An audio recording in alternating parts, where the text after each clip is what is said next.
The story of World War I is often told with the same faces: British Tommies in muddy trenches, French soldiers in blue coats, the German army marching through Europe.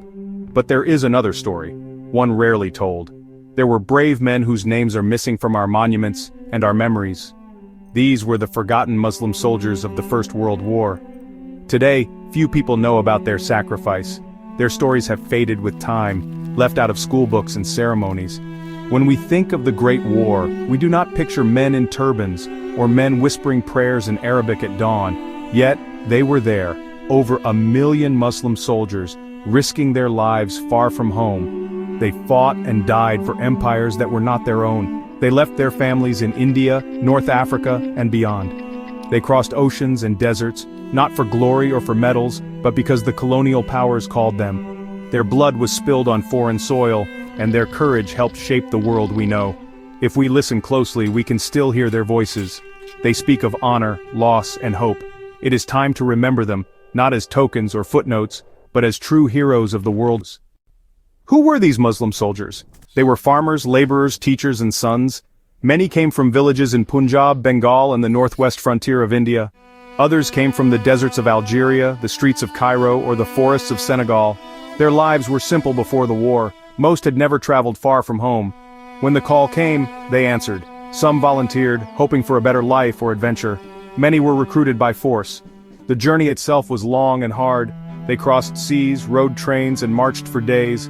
Everything was new: the food, the language, the cold European winters. In the British and French armies they stood out. Their skin was darker, their languages different. Many wore turbans or fezzes, keeping their traditions alive. They prayed together even on the battlefield. They wrote letters home in Urdu, Arabic, and Wolof, longing for news from their families. Despite the distance, they carried their faith with them.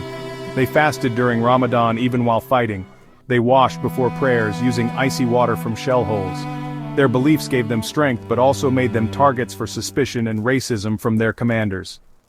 Life for Muslim soldiers in World War I was honestly harsh. They faced the same dangers as any soldier: shellfire, disease, and death. But, they also faced extra burdens. Racism was everywhere. British and French officers often saw them as less than equal, giving them the hardest and most dangerous jobs.